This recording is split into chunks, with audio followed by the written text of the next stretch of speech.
तत्पश्चात इस महाविद्यालय के संस्थापक डॉक्टर अमरदास सिंह जी को मैं हृदय से नमन करती हूँ।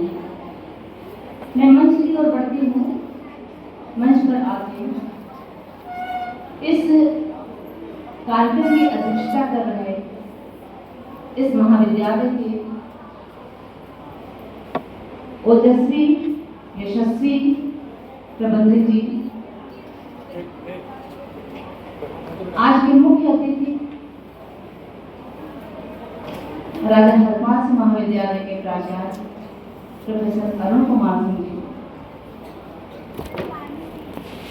मंच पर आते इस महाविद्यालय के प्राचार्य योग्य प्राचार्य और आपके बगल में बैठे हुए इस महाविद्यालय के चीफ डॉक्टर। मैंने पहली बार देखा कि कोई इतना बड़ा एकेडमिशियन हो और इतना बड़ा एडमिनिस्ट्रेटर भी हो सकता है। ये प्रत्यक्ष उदाहरण हमारे सामने दो प्रिंसिपल जो बैठे हुए हैं इनके रूप में मैं देख रही हूँ। दोनों ही अपने अपने क्षेत्र के बहुत ही बड़े बड़े विद्वान प्रोफेसर हैं और दोनों ने ही प्रशासन की बागडोर ऐसी संभाली है कि दोनों महाविद्यालय का कायाकल्प हो गया है।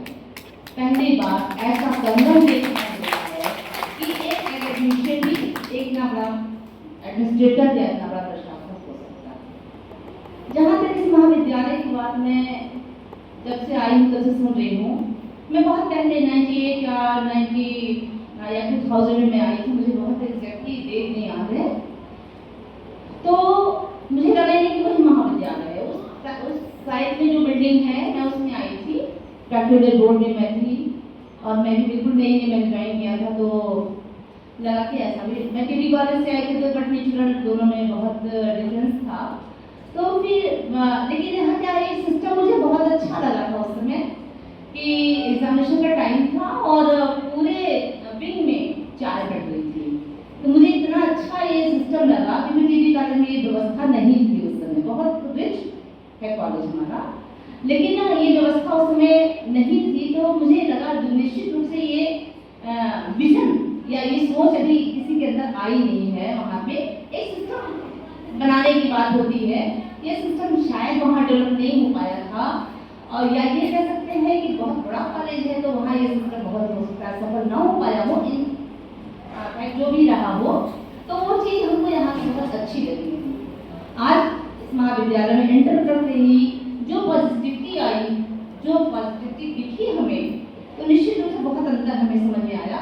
तो इस वातावरण के लिए, इस परिवेश के लिए निश्चित रूप से इस महाविद्यालय के प्रबंधक और प्राचार्य का बहुत बड़ा योगदान है। किसी भी संस्था के लिए तीन व्यक्तित्व बड़े महत्वपूर्ण होते हैं। देखिए, शिक्षण संस्थान तो शिक्षकों से चलता है। शिक्षक कहीं अच्छे बुरे नहीं होते हैं, शिक्षक हर जगह अच्छे होते हैं, लेकिन उन्हें व्यवस्थित तरीके से चलने देने के लिए व्यवस्था देना ही ये प्रशासन की जिम्मेदारी होती है। तो मंच पर आसीन तीनों प्रशासक, प्रबंधक जी, प्राचार्य जी और चीफ डॉक्टर, महाविद्यालय के तीन रीढ़ होते हैं।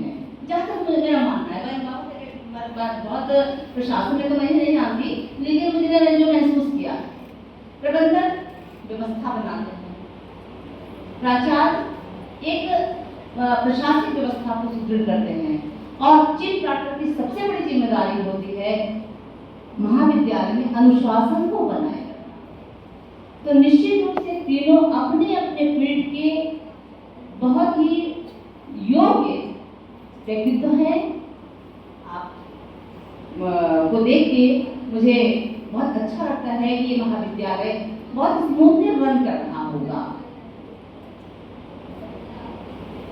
रही बात बच्चों की, आज का ये इंडक्शन प्रोग्राम जो रखा गया है, शिक्षा प्रोग्राम जो है वो बेसिकली बच्चों के लिए रखा गया है।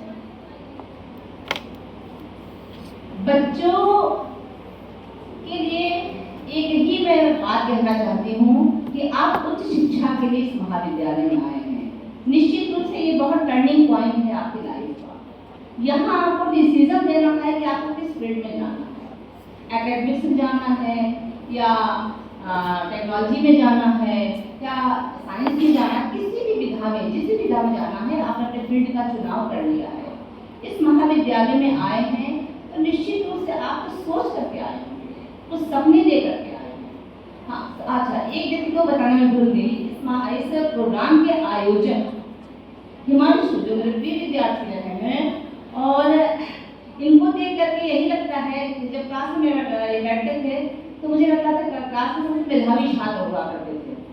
तो कभी कभी जब क्लास में नहीं आते तो क्लास में पढ़ाने का, क्योंकि क्लास में कुछ बच्चे ऐसे इंटरेक्ट करते हैं जिससे लगता है वो सब चीज समझ में आ रहा है और अध्यापक का फोकस उसी पे होता है।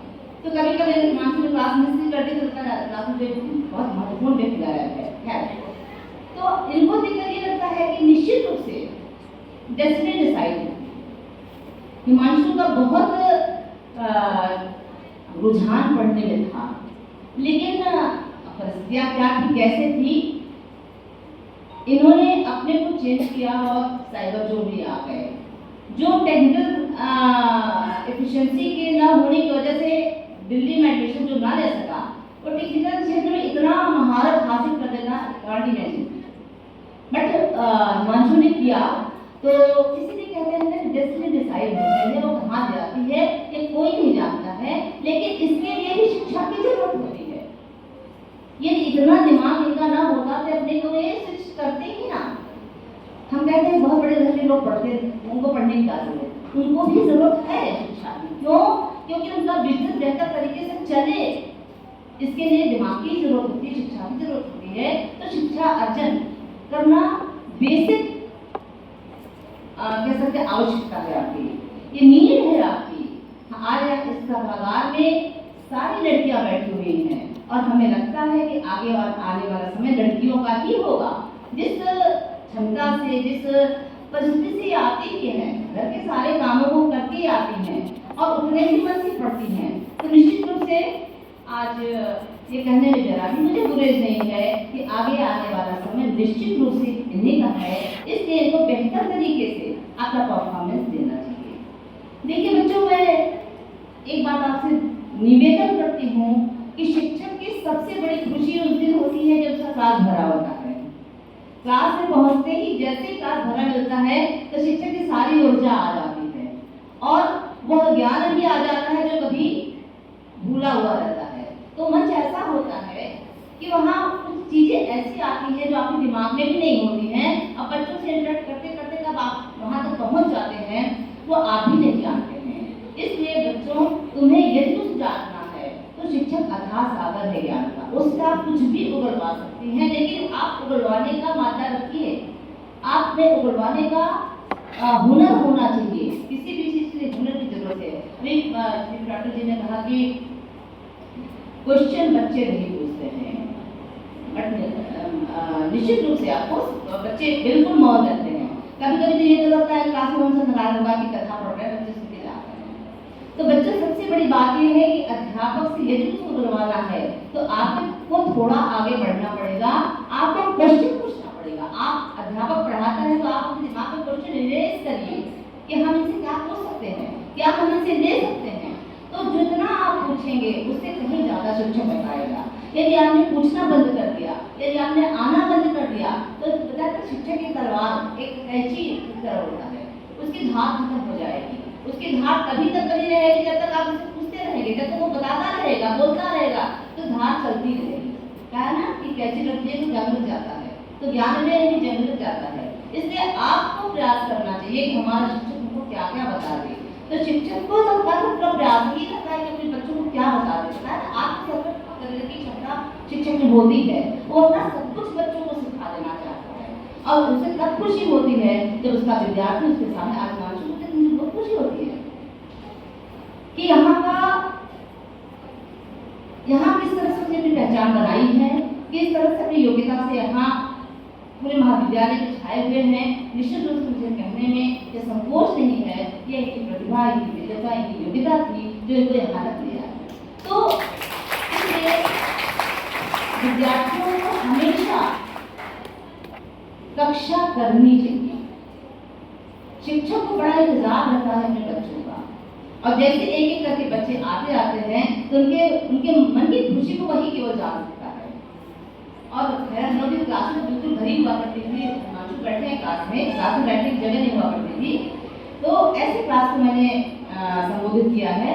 तो हमें लगता है कि अगर आपने एडमिशन लिया है तो आपको प्रतिदिन कॉलेज आना चाहिए और एक नई ऊर्जा के साथ, एक नई सोच के साथ आना चाहिए कि आज हमें शिक्षक से क्या सीखना है। क्योंकि शिक्षक, देखिए आप ऑनलाइन बहुत सारी चीजें आ रही हैं, लेकिन फिजिकल क्लास करने में आपको शिक्षा के साथ साथ संस्कार भी मिलता है। हम आपको कहते हैं हमने आपको साक्षर बना दिया। साक्षर और शिक्षित दोनों में बहुत अंतर है। साक्षर और शिक्षित क्या होता है? साक्षर हमें बड़ी लिखी हुई बात को कन्वे कर दिया और शिक्षित कौन होता है? शिक्षित मतलब हमने ज्ञान के साथ साथ आपको संस्कार भी दिया है, आपको जीवन जीने की एक शैली दी है, आपको जीवन जीने की एक कला बताई है, आपको समाज में अपने को प्रेजेंट करने का एक तरीका बताया है, वो सारे मापदंडों को बताया है जो समाज के लिए आवश्यक है। तो इसलिए क्लास को कभी मिस मत करिएगा। मेरा ये निवेदन आपसे है, मेरा एक सुझाव आपसे है कि क्लास हमेशा करिए। अगर आपने एडमिशन ले लिया है तो 100% की संख्या होनी चाहिए क्लास में और आपके अंदर एक ललक होना चाहिए क्लास में। हम लोग जितनी ललक हुआ करती थी संडे को भी कॉलेज पहुंच जाते थे, क्योंकि लगता था आज क्लास बंद है, आज संडे है, मतलब इतना जोश होता है क्लास करने का। तो बच्चों आप में भी वो जोश पैदा करने की जरूरत है, क्योंकि देखिए दो चीजें होती हैं, एक होता है हार्ड वर्क, एक होता है स्मार्ट वर्क।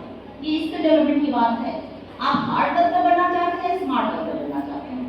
अगर हार्ड वर्कर बनना चाहते हैं, एक लेवल है पूरे दिन ईटा होता है, उसे ये पता नहीं है कि क्या क्या करना है, उसे 7 घंटे की और पास करना है, तो 7 घंटे पास करके वो ईटा ढूंढ के चला जाता है। लेकिन उसी 7 घंटे में स्मार्ट वर्कर क्या है, वो कितने अच्छे अच्छे काम कर लेता है। तो कम समय में अधिक काम को करने का जो हुनर है वो स्मार्ट वर्क। तो आप क्या करना चाहते हैं, हार्ड वर्कर या स्मार्ट वर्कर? बट आप स्मार्ट वर्कर बनना चाहेंगे तो स्मार्ट वर्कर बनने के लिए आपको अपनी सारी इंद्रियों को खुला रखना पड़ेगा। हर चीज सीखने की ललक आप में होनी चाहिए। इसलिए मेरा ये सुझाव आपको है कि आप क्लास में आए और उतनी ही तन्मयता से आपका 45 या 50 मिनट का जो भी घंटा होता है उतने देर में, अपने बच्चों को हमेशा कहते हैं 50 मिनट के अंदर बात करो, बाकी टाइम तुम क्या करते हैं डजंट मैटर, बस वो 50 मिनट आपके लिए 50 साल के बराबर होगा। तो बच्चों हमेशा ये ध्यान रखो कि ये 45 मिनट या 50 मिनट का जो समय होता है आपके लिए बेशक बहुत ही कीमती है, बहुत ही कीमती है। इस कीमती समय को आप मत गवाइए।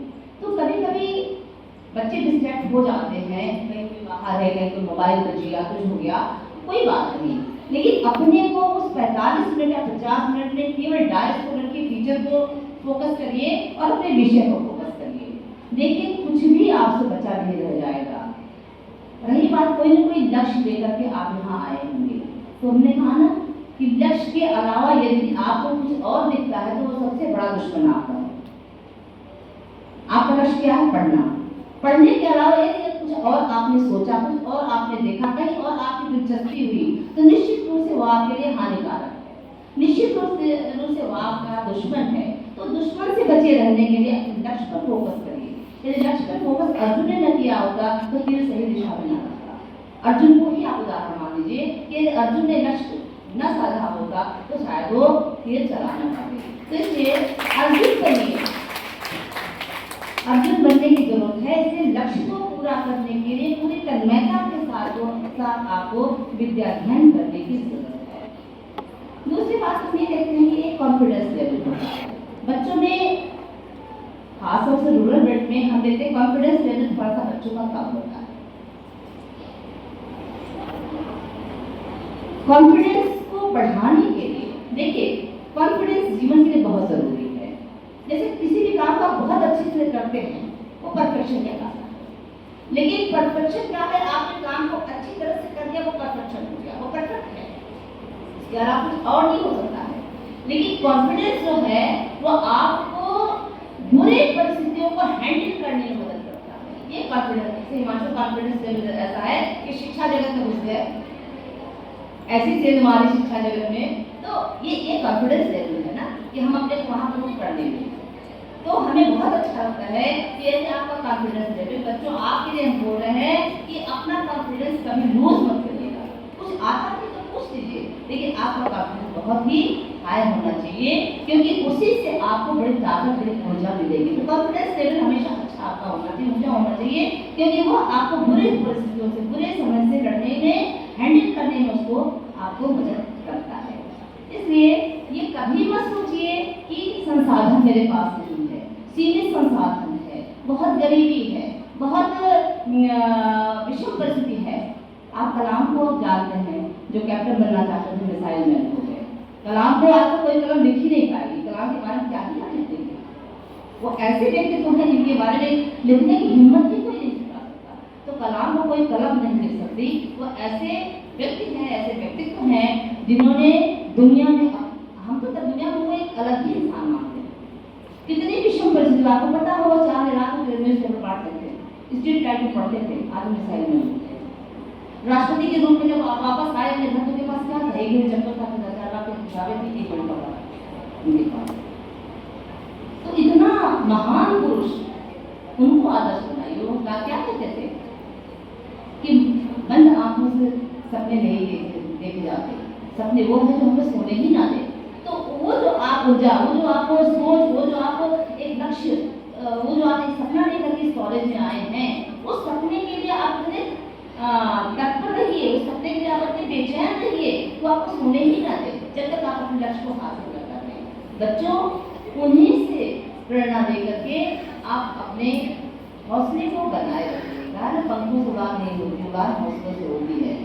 तो हौसला है कि आप आसमान में उड़ जाएंगे, आपको लोग जनता कोई ताकत नहीं कर सकती। इन्हीं शब्दों के बाद के साथ मैं एक बार सबको के प्रति अपने आभार व्यक्त करते हुए, सारे शिक्षक यहाँ बैठे हैं, उनके प्रति अपना आभार व्यक्त करती हूँ। बड़े ही सहज भाव से उन्होंने मेरी बात को सुना और मंच को प्रणाम करते हुए, हिमांशु को आशीर्वाद देते हुए, एक सितारे की तरह हमेशा वो चमकते रहे। हमारा आशीर्वाद, हम सबका आशीर्वाद आपके साथ है। निश्चित रूप से महात्मा विद्यालय को एक नई दिशा, एक नई दशा प्रदान करने में जिनका बहुत बड़ा योगदान है, उनके प्रति से आभार व्यक्त करते हुए, सबको नमन करते हुए, सबको प्रणाम करते हुए, जय हिंद, जय भारत।